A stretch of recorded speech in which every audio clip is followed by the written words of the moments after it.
order to adjust the router bit so it's going to cut exactly the right depth, I've got it so it's set up right now so it's just touching the door. And I'm going to take these two pieces of scrap, the pieces that I cut off the multi-lock, and this is the top plate, and this is that bottom traveling linkage. I'm going to set them on top of this turret here, right on top of the turret, and then drop the stop on top of them, and then lift that stop up just a little bit, and that'll give us enough wiggle room here so this linkage will never get pinched beneath the faceplate.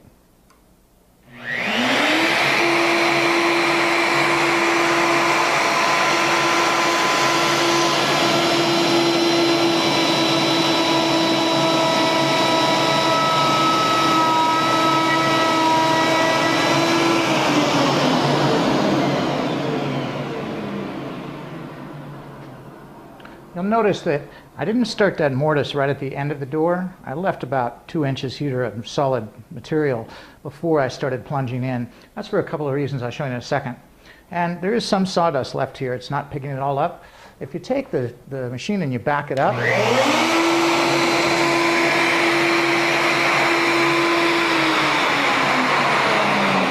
it'll draw up every bit of the sawdust. It's kind of cool because there's 2 hoses attached to here. There's the smaller hose that I'm using in this port here at the front of the fence, and then I'm using the larger diameter hose right on the tool itself. So it's in a really effective dust collection system.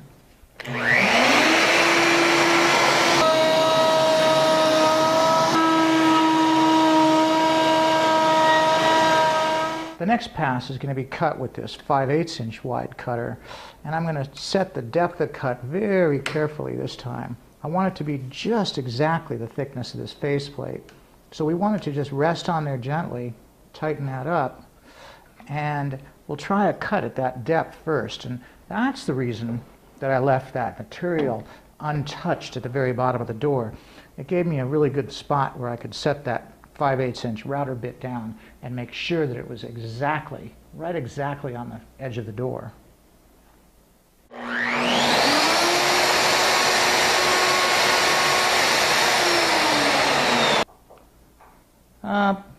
That's a little too deep. I think I'll back that router off just a hair and try it again.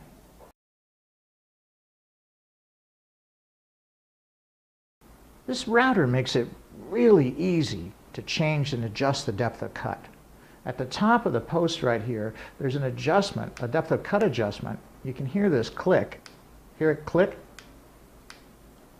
Each one of those clicks equals 1/10 of a millimeter. A full revolution is 1 full millimeter. A millimeter is somewhere around a 32nd of an inch.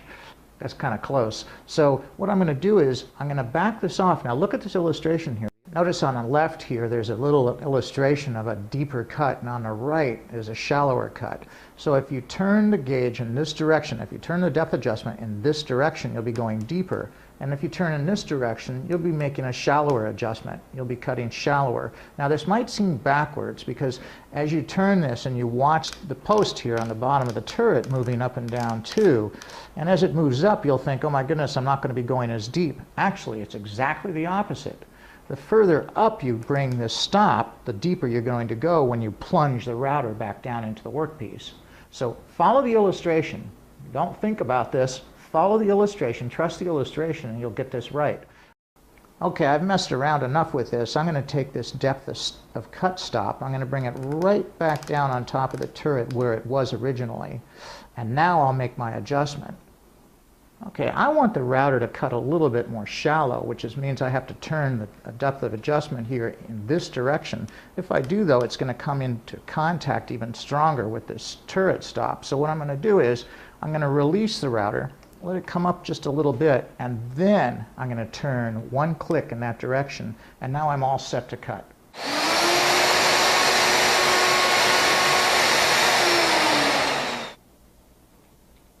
That's much better.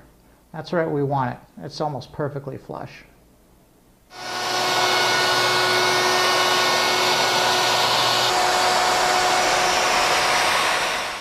Okay, now we've got this second mortise run, so we've got it deep enough so it'll just accept the thickness of the faceplate.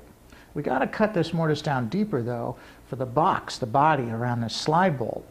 And I've got a piece of bar stock here that's 3/8 of an inch thick, and it's almost exactly the thickness of that box, just a hair proud, just on the very bottom here. So when I set up this router, I'm going to make it so it cuts just a bit tight. I'm going to set it up real tight on this bar stock, so it'll cut slightly less than the thickness of that 3/8 stock. This is the original position the turret was in, and we've got it up against the stop here.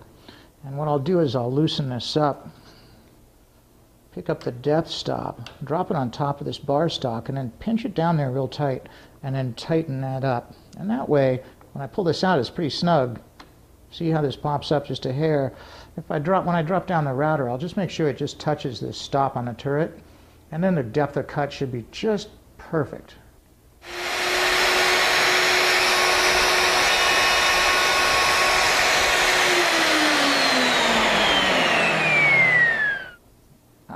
Perfect. It's absolutely flush, just as the bottom of the slide bolt hits the bottom of this mortise. A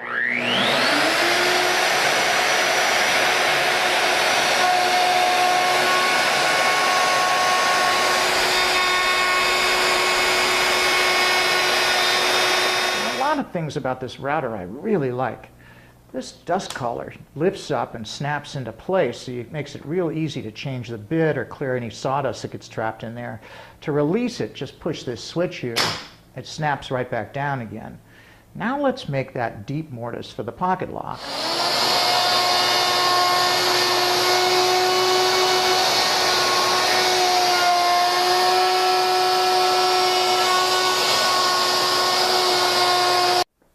All right. All we got to do is make sure there isn't any sawdust left in that pocket mortise. Drop this box lock into there. Flush up the bottom of the lock with the bottom of the door. And it'll snap right in there. Perfect. Perfect fit.